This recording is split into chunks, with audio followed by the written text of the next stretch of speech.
ਸਤਿ ਸ਼੍ਰੀ ਅਕਾਲ। ਤੁਸੀਂ ਵੇਖ ਰਹੇ ਹੋ ਟੀਵੀ ਪੰਜਾਬ ਤੇ ਮੈਂ ਹਾਂ ਤੁਹਾਡੇ ਨਾਲ ਇੰਦਰਪ੍ਰੀਤ ਕੌਰ ਸੰਘੇੜਾ। ਖਬਰਾਂ ਦੇ ਇਸ ਬੁਲੇਟਿਨ ਵਿੱਚ ਤੁਹਾਡਾ ਸਵਾਗਤ ਹੈ। ਗੱਲਬਾਤ ਕਰਾਂਗੇ ਅਮਰੀਕਾ ਦੀਆਂ तमाम ਵੱਡੀਆਂ ਖਬਰਾਂ ਦੀ। ਸਾਬਕਾ ਰਾਸ਼ਟਰਪਤੀ ਡੋਨਾਲਡ ਟਰੰਪ ਪ੍ਰਵਾਸੀਆਂ ਨੂੰ ਝਟਕਾ ਦੇਣ ਦੀ ਤਿਆਰੀ ਕਰ ਰਹੇ ਨੇ। ਆਮ ਤੌਰ ਤੇ ਉੱਪਰ ਇਹ ਹੁੰਦਾ ਸੀ ਕਿ ਜੇਕਰ ਕੋਈ ਬਾਰਡਰ ਪਾਰ ਕਰਕੇ ਅਮਰੀਕਾ ਵਿੱਚ ਦਾਖਲ ਹੋਇਆ ਤੇ ਅੱਗੇ ਉਹਨਾਂ ਦੇ ਬੱਚਿਆਂ ਦਾ ਅਮਰੀਕਾ ਵਿੱਚ ਜੇ ਜਨਮ ਹੁੰਦਾ ਹੈ ਤਾਂ ਫਿਰ ਉਹਨਾਂ ਨੂੰ ਅਮਰੀਕਾ ਦੀ ਨਾਗਰਿਕਤਾ ਮਿਲਦੀ ਹੈ। ਪਰ ਹੁਣ ਅਜਿਹਾ ਨਹੀਂ ਹੋਵੇਗਾ, ਜਿਸ ਬਾਰੇ ਸਾਬਕਾ ਰਾਸ਼ਟਰਪਤੀ ਵੱਲੋਂ ਕਿਹਾ ਗਿਆ। ਉਹਨਾਂ ਦਾ ਕਹਿਣਾ ਹੈ ਕਿ ਜੇਕਰ ਉਹ ਅਗਲੀਆਂ ਰਾਸ਼ਟਰਪਤੀ ਚੋਣਾਂ ਜਿੱਤ ਗਏ ਤਾਂ ਫਿਰ ਪਹਿਲਾ ਕਦਮ ਉਹਨਾਂ ਵੱਲੋਂ ਇਹੀ ਚੁੱਕਿਆ ਜਾਣਾ ਹੈ। ਸਾਬਕਾ ਰਾਸ਼ਟਰਪਤੀ ਡੋਨਾਲਡ ਟਰੰਪ ਵੱਲੋਂ ਪ੍ਰਵਾਸੀਆਂ ਨੂੰ ਝਟਕਾ ਦੇਣ ਦੀ ਤਿਆਰੀ ਕੀਤੀ ਜਾ ਰਹੀ ਹੈ। ਜੇਕਰ ਉਹ ਸਾਲ 2024 ਦੀਆਂ ਚੋਣਾਂ ਜਿੱਤਦੇ ਨੇ ਤਾਂ ਫਿਰ ਉਹਨਾਂ ਵੱਲੋਂ ਇੱਕ ਵੱਡਾ ਕਦਮ ਚੁੱਕਿਆ ਜਾਵੇਗਾ। ਟਰੰਪ ਦੇ ਦੱਸਣ ਮੁਤਾਬਕ ਚੋਣਾਂ ਵਿੱਚ ਜਿੱਤਣ ਤੋਂ ਬਾਅਦ ਉਹ ਪ੍ਰਵਾਸੀਆਂ ਨੂੰ ਇੱਕ ਝਟਕਾ ਦੇਣਗੇ। ਅਮਰੀਕਾ ਦੇ ਸਾਬਕਾ ਰਾਸ਼ਟਰਪਤੀ ਡੋਨਾਲਡ ਟਰੰਪ ਨੇ 2024 ਦੀਆਂ ਚੋਣਾਂ ਜਿੱਤਣ ਤੋਂ ਬਾਅਦ ਗੈਰ ਕਾਨੂੰਨੀ ਪ੍ਰਵਾਸੀਆਂ ਦੇ ਬੱਚਿਆਂ ਦੀ ਜਨਮ ਅਧਿਕਾਰ ਨਾਗਰਿਕਤਾ ਨੂੰ ਖਤਮ ਕਰਨ ਦਾ ਫੈਸਲਾ ਲਿਆ ਹੈ।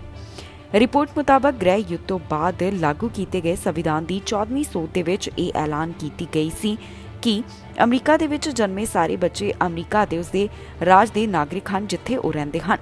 ਟਰੰਪ ਨੇ ਇੱਕ ਵੀਡੀਓ ਸੰਦੇਸ਼ ਜਾਰੀ ਕੀਤਾ ਜਿੱਥੇ ਉਹਨਾਂ ਕਿਹਾ ਕਿ ਉਹ ਵਾਈਟ ਹਾਊਸ ਦੇ ਵਿੱਚ ਜਨਵਰੀ 2025 ਵਿੱਚ ਪਹਿਲੇ ਦਿਨ ਹੀ ਕਾਰਜਕਾਰੀ ਆਦੇਸ਼ ਜਾਰੀ ਕਰਨਗੇ, ਜਿਸ ਵਿੱਚ ਫੈਡਰਲ ਸਰਕਾਰ ਨੂੰ ਨਿਰਦੇਸ਼ ਦਿੱਤਾ ਜਾਵੇਗਾ ਕਿ ਉਹ ਮਾਤਾ-ਪਿਤਾ ਸਮੇਤ ਬੱਚਿਆਂ ਨੂੰ ਨਾਗਰਿਕਤਾ ਤੋਂ ਵਾਂਝਾ ਕਰਨ ਜੋ ਅਮਰੀਕੀ ਨਾਗਰਿਕ ਨਹੀਂ ਹਨ ਜਾਂ ਕਾਨੂੰਨੀ ਤੌਰ ਤੇ ਸਥਾਈ ਨਿਵਾਸੀ ਨਹੀਂ ਨੇ।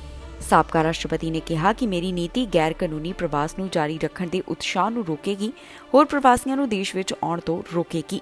ਜਾਣਕਾਰੀ ਲਈ ਦੱਸ ਦਈਏ ਕਿ ਅਮਰੀਕਾ ਤੋਂ ਇਲਾਵਾ ਕੈਨੇਡਾ ਤੇ ਮੈਕਸੀਕੋ ਵੀ ਜਨਮ ਅਧਿਕਾਰ ਨਾਗਰਿਕਤਾ ਪ੍ਰਦਾਨ ਕਰਦੇ ਹਨ। ਗਰਮ ਵਾਹਨਾਂ ਦੇ ਵਿੱਚ 3 ਬੱਚਿਆਂ ਨੇ ਦਮ ਤੋੜ ਦਿੱਤਾ। ਅਲੱਗ-ਅਲੱਗ ਥਾਵਾਂ ਤੋਂ ਇਹ ਮਾਮਲੇ ਸਾਹਮਣੇ ਆਏ, ਜਿੱਥੇ ਤਾਪਮਾਨ ਵੱਧ ਹੋਣ ਕਾਰਨ ਗੱਡੀ ਦੇ ਵਿੱਚ ਜੋ ਬੱਚੇ ਮੌਜੂਦ ਸਨ ਉਹਨਾਂ ਦੀ ਜਾਨ ਚਲੀ ਗਈ। ਪੁਲਿਸ ਵੱਲੋਂ ਇਸ ਸੰਬੰਧੀ ਚੇਤਾਵਨੀ ਜਾਰੀ ਕੀਤੀ ਗਈ ਹੈ। ਅਮਰੀਕਾ ਤੋਂ ਇੱਕ ਅਜਿਹਾ ਮਾਮਲਾ ਸਾਹਮਣੇ ਆਇਆ ਜਿੱਥੇ ਗਰਮ ਗੱਡੀਆਂ ਦੇ ਵਿੱਚ 3 ਬੱਚਿਆਂ ਦੀ ਜਾਨ ਚਲੀ ਗਈ। ਪਹਿਲਾਂ ਵੀ ਇਸ ਤਰ੍ਹਾਂ ਦੇ ਕਈ ਵਾਰ ਮਾਮਲੇ ਸਾਹਮਣੇ ਆ ਚੁੱਕੇ ਨੇ ਤੇ ਹੁਣ ਘਟਨਾ ਵਾਸ਼ਿੰਗਟਨ, ਟੈਕਸਸ ਤੇ ਫਲੋਰੀਡਾ ਦੇ ਨਾਲ ਸੰਬੰਧਿਤ ਦੱਸੀ ਗਈ ਹੈ, ਜਿੱਥੇ ਆਫੀਸਰਸ ਦਾ ਕਹਿਣਾ ਹੈ ਕਿ 3 ਬੱਚਿਆਂ ਦੀ ਗੱਡੀ ਦੇ ਵਿੱਚ ਜਾਨ ਗਈ ਜੋ ਕਿ ਗਰਮ ਵਾਹਨ ਦੇ ਵਿੱਚ ਮੌਜੂਦ ਸਨ। ਵਾਸ਼ਿੰਗਟਨ ਤੋਂ ਆਈ ਜਾਣਕਾਰੀ ਦੇ ਮੁਤਾਬਕ ਵਾਹਨ ਦੇ ਵਿੱਚ 1 ਸਾਲ ਦੇ ਬੱਚੇ ਦੀ ਜਾਨ ਗਈ ਹੈ। ਉਸ ਨੂੰ ਹਸਪਤਾਲ ਦੀ ਪਾਰਕਿੰਗ ਦੇ ਵਿੱਚ ਜੋ ਵਾਹਨ ਲਗਾਇਆ ਗਿਆ ਉੱਥੇ ਮੌਜੂਦ ਦੱਸਿਆ ਗਿਆ। ਇਸ ਬੱਚੇ ਦੀ ਮਾਂ ਕੰਮ ਦੇ ਉੱਪਰ ਗਈ ਸੀ ਪਰ ਪਿੱਛੇ ਬੱਚੇ ਨੇ ਦਮ ਤੋੜ ਦਿੱਤਾ। ਇਸ ਤੋਂ ਇਲਾਵਾ ਨੈਸ਼ਨਲ ਵੈਦਰ ਸਰਵਿਸਿਜ਼ ਵੱਲੋਂ ਵੀ ਇਸ ਬਾਰੇ ਜਾਣਕਾਰੀ ਸਾਂਝੀ ਕਰਦਿਆਂ ਦੱਸਿਆ ਗਿਆ ਕਿ ਖੇਤਰ ਦੇ ਵਿੱਚ ਤਾਪਮਾਨ ਕਾਫੀ ਜ਼ਿਆਦਾ ਵਧਿਆ, ਜਿਸ ਦੌਰਾਨ ਬੱਚਿਆਂ ਨੂੰ ਗਰਮ ਵਾਹਨਾਂ ਦੇ ਵਿੱਚ ਐਵੇਂ ਹੀ ਛੱਡ ਜਾਣਾ ਕਾਫੀ ਖਤਰਨਾਕ ਸਾਬਿਤ ਹੋ ਸਕਦਾ ਹੈ। ਹਿਊਸਟਨ ਤੋਂ ਆਈ ਜਾਣਕਾਰੀ ਦੇ ਮੁਤਾਬਕ ਮੈਮੋਰੀਅਲ ਡੇ ਵੀਕਐਂਡ ਤੇ ਤਾਪਮਾਨ 80 ਡਿਗਰੀ ਤੱਕ ਦਰਜ ਕੀਤਾ ਗਿਆ। ਹੋਰ ਜਿਹੜੇ 2 ਬੱਚਿਆਂ ਦੀ ਜਾਨ ਗਈ ਹੈ ਉਹਨਾਂ ਦੀ ਉਮਰ 4 ਸਾਲ ਤੇ 2 ਸਾਲ ਦੱਸੀ ਗਈ ਹੈ। ਇਹਨਾਂ ਦੋਹਾਂ ਨੂੰ ਵੀ ਹਸਪਤਾਲ ਵਿੱਚ ਭਰਤੀ ਕਰਵਾਇਆ ਗਿਆ। ਹੁਣ ਪੁਲਿਸ ਅਧਿਕਾਰੀਆਂ ਵੱਲੋਂ ਇਸ ਮਾਮਲੇ ਦੇ ਸੰਬੰਧ ਦੇ ਵਿੱਚ ਚੇਤਾਵਨੀ ਵੀ ਜਾਰੀ ਕੀਤੀ ਜਾ ਰਹੀ ਹੈ, ਜਿੱਥੇ ਮਾਂ-ਬਾਪ ਨੂੰ ਕਿਹਾ ਜਾ ਰਿਹਾ ਹੈ ਕਿ ਉਹ ਆਪਣੇ ਬੱਚਿਆਂ ਦਾ ਖਾਸ ਖਿਆਲ ਰੱਖਣ ਤੇ ਵਾਹਨਾਂ ਦੇ ਵਿੱਚ ਉਹਨਾਂ ਨੂੰ ਇੰਨੀ ਗਰਮੀ ਦੌਰਾਨ ਨਾ ਛੱਡ ਕੇ ਜਾਣ। ਸੜਕ ਹਾਦਸਾ ਵਾਪਰਿਆ ਜਿੱਥੇ ਕਈ ਲੋਕਾਂ ਦੀ ਜਾਨ ਗਈ ਹੈ ਤੇ ਕਈ ਜ਼ਖਮੀ ਹੋਏ। ਜਿਨ੍ਹਾਂ ਲੋਕਾਂ ਦੀ ਜਾਨ ਗਈ ਉਹਨਾਂ ਦਾ ਆંકੜਾ 6 ਦੱਸਿਆ ਗਿਆ। ਅਫਗਾਨਿਸਤਾਨ ਤੋਂ ਇੱਕ ਖਬਰ ਸਾਹਮਣੇ ਆਈ ਹੈ। ਭਿਆਨਕ ਸੜਕ ਹਾਦਸਾ ਵਾਪਰਿਆ ਜਿੱਥੇ 6 ਲੋਕਾਂ ਦੀ ਜਾਨ ਚਲੀ ਗਈ ਤੇ 9 ਜ਼ਖਮੀ ਦੱਸੇ ਜਾ ਰਹੇ ਨੇ। ਇਹ ਮਾਮਲਾ ਅਫਗਾਨਿਸਤਾਨ ਤੋਂ ਸਾਹਮਣੇ ਆਇਆ ਜਿੱਥੇ ਕਮੀਸਾ ਸੂਬੇ ਦੇ ਵਿੱਚ ਸੜਕ ਹਾਦਸਾ ਵਾਪਰਿਆ। ਇਸ ਘਟਨਾ ਦੇ ਵਿੱਚ ਕੁੱਲ 6 ਲੋਕਾਂ ਦੀ ਜਾਨ ਚਲੀ ਗਈ ਤੇ 9 ਜ਼ਖਮੀ ਦੱਸੇ ਜਾ ਰਹੇ ਨੇ। ਅਧਿਕਾਰੀਆਂ ਵੱਲੋਂ ਜੋ ਜਾਣਕਾਰੀ ਸਾਂਝੀ ਕੀਤੀ ਗਈ ਉਸ ਦੇ ਵਿੱਚ ਕੁਝ ਗੱਲਾਂ ਦਾ ਜ਼ਿਕਰ ਕੀਤਾ ਗਿਆ। ਸੂਬਾਈ ਪੁਲਿਸ ਦਫ਼ਤਰ ਮੁਤਾਬਕ ਇਸ ਸੂਬੇ ਦੇ ਅਲਾਸੀ ਜ਼ਿਲ੍ਹੇ ਵਿੱਚ ਸਵੇਰੇ ਇੱਕ ਵਾਹਨ ਪਲਟ ਜਾਣ ਕਾਰਨ 6 ਲੋਕਾਂ ਦੀ ਜਾਨ ਚਲੀ ਗਈ ਤੇ ਕਈ ਜ਼ਖਮੀ ਹੋਏ ਹਨ। ਦੱਸ ਦਈਏ ਕਿ ਇਹ ਵਾਹਨ ਪਲਟ ਕੇ ਘਾਟੀ ਦੇ ਵਿੱਚ ਡਿੱਗ ਗਿਆ। ਜਿਹੜੇ ਪੀੜਤ ਨੇ ਉਹਨਾਂ ਵਿੱਚ ਬੱਚੇ ਅਤੇ ਔਰਤਾਂ ਦੋਵੇਂ ਹੀ ਸ਼ਾਮਿਲ ਦੱਸੇ ਗਏ ਨੇ। ਪੁਲਿਸ ਮੁਤਾਬਕ ਟ੍ਰੈਫਿਕ ਹਾਦਸਾ ਵਾਪਰਨ ਦਾ ਕਾਰਨ ਲਾਪਰਵਾਹੀ ਦੇ ਨਾਲ ਡਰਾਈਵਿੰਗ ਅਤੇ ਇਲਾਕੇ ਵਿੱਚ ਸੜਕ ਦੀ ਤੰਗ ਚੜਾਈ ਸੀ। ਇਸ ਤੋਂ ਇਲਾਵਾ ਦੱਸਿਆ ਗਿਆ ਕਿ ਜ਼ਖਮੀ ਲੋਕਾਂ ਨੂੰ ਹਸਪਤਾਲ ਵਿੱਚ ਭਰਤੀ ਕਰਵਾਇਆ ਗਿਆ ਹੈ, ਜਿਨ੍ਹਾਂ ਦਾ ਮੌਜੂਦਾ ਸਮੇਂ ਇਲਾਜ ਚੱਲ ਰਿਹਾ ਹੈ। ਦੱਸਣਯੋਗ ਹੈ ਕਿ ਅਫਗਾਨਿਸਤਾਨ ਦੇ ਵਿੱਚ ਕਈ ਕਾਰਨਾਂ ਕਰਕੇ ਹਾਦਸੇ ਵਾਪਰਦੇ ਨੇ ਤੇ ਕਈ ਲੋਕਾਂ ਦੀ ਜਾਨ ਜਾਂਦੀ ਹੈ। ਵਿਸ਼ਵ ਸਿਹਤ ਸੰਗਠਨ ਮੁਤਾਬਕ ਅਫਗਾਨਿਸਤਾਨ ਵਿੱਚ ਸਾਲ 2020 ਅੰਦਰ ਟ੍ਰੈਫਿਕ ਹਾਦਸੇ ਅੰਦਰ 6000 ਤੋਂ ਵੱਧ ਮੌਤਾਂ ਹੋਣ ਦੀ ਸੰਭਾਵਨਾ ਹੈ, ਜਾਂ ਸਾਰੀਆਂ ਮੌਤਾਂ ਦਾ 2.6% ਹੈ। ਇਮੀਗ੍ਰੇਸ਼ਨ ਵਰਕਰਾਂ ਨੂੰ ਲੈ ਕੇ ਚਰਚਾ ਹੋਈ ਹੈ, ਜਿੱਥੇ ਸਦਨ ਦੇ ਵਿੱਚ ਇਸ ਦਾ ਜ਼ਿਕਰ ਹੋਇਆ। ਐਗਰੀਕਲਚਰ ਸੈਕਟਰ ਦੇ ਬਾਰੇ ਕੀ ਕੁਝ ਕਿਹਾ ਗਿਆ, ਆਓ ਤੁਹਾਨੂੰ ਸੁਣਾਉਂਦੇ ਹਾਂ। ਐਗਰੀਕਲਚਰ ਸੈਕਟਰ ਦਾ ਜ਼ਿਕਰ ਸਦਨ ਵਿੱਚ ਹੋਇਆ, ਜਿੱਥੇ ਇਮੀਗ੍ਰੈਂਟ ਵਰਕਰਸ ਦੇ ਬਾਰੇ ਵੀ ਗੱਲ ਕੀਤੀ ਗਈ ਹੈ। ਡਰਬਨ ਇਸ ਮੁੱਦੇ ਦੇ ਉੱਪਰ ਬੋਲਦੇ ਹੋਏ ਦਿਖਾਈ ਦਿੱਤੇ। ਜੁਡੀਸ਼ਰੀ ਕਮੇਟੀ ਹੀਅਰਿੰਗ ਦੌਰਾਨ ਕੀ ਕੁਝ ਖਾਸ ਰਿਹਾ, ਆਓ ਤੁਹਾਨੂੰ ਸੁਣਾਉਂਦੇ ਹਾਂ। To advance bipartisan legislation to reform farm worker immigration, but we've never secured enough votes to support the enactment of a law.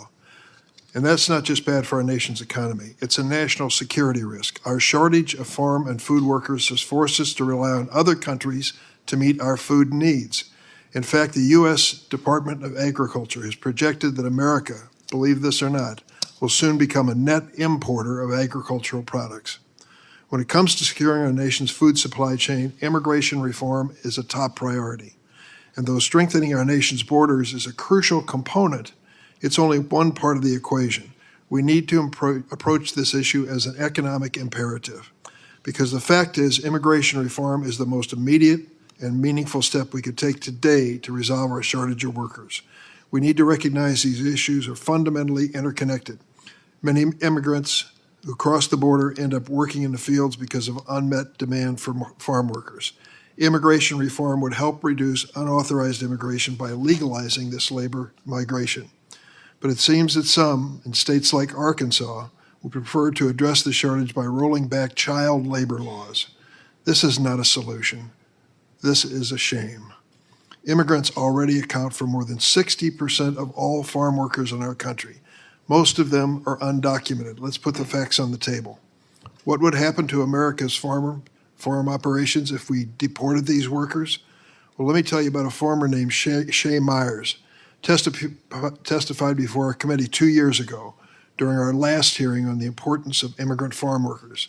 Shay shared with us that his asparagus farm lost an entire season's worth of profit because 36 H-2A workers were delayed at the border, and they couldn't find domestic workers to replace them.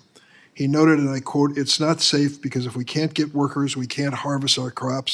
ਡੈਪਟ limit ਦਾ ਇੱਕ ਵਾਰ ਫਿਰ ਤੋਂ ਮੁੱਦਾ ਉੱਠਿਆ ਹੈ, ਜਿੱਥੇ ਸਦਨ ਦੇ ਵਿੱਚ ਇਸ ਸੰਬੰਧੀ ਪੱਖ ਰੱਖਿਆ ਗਿਆ। ਇਸ ਬਾਰੇ ਕੀ ਜਾਣਕਾਰੀ ਤੁਹਾਨੂੰ ਇਸ ਖਬਰ ਵਿੱਚ ਦੱਸਾਂਗੇ। ਇੱਕ ਵਾਰ ਫਿਰ ਤੋਂ ਡੈਪਟ ਲਿਮਿਟ ਬਿੱਲ ਦਾ ਜ਼ਿਕਰ ਹੋਇਆ, ਜਿੱਥੇ ਜੇਸਨ ਸਮਿਥ ਇਸ ਮੁੱਦੇ ਦੇ ਉੱਪਰ ਬੋਲੇ ਨੇ। ਉਹਨਾਂ ਵੱਲੋਂ ਰਿਪਬਲਿਕਨ ਦੀ ਖਰਚ ਦੇ ਉੱਪਰ ਤਾਂਜ ਕੱਸਿਆ ਗਿਆ ਹੈ। I would like to reiterate that, in fact, our committee on March 29th held a hearing about TANF reforms and work requirements.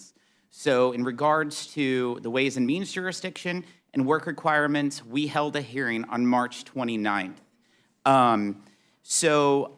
And when you look at some of the reforms on TANF here, I said it was the most substantial in more than 2 decades.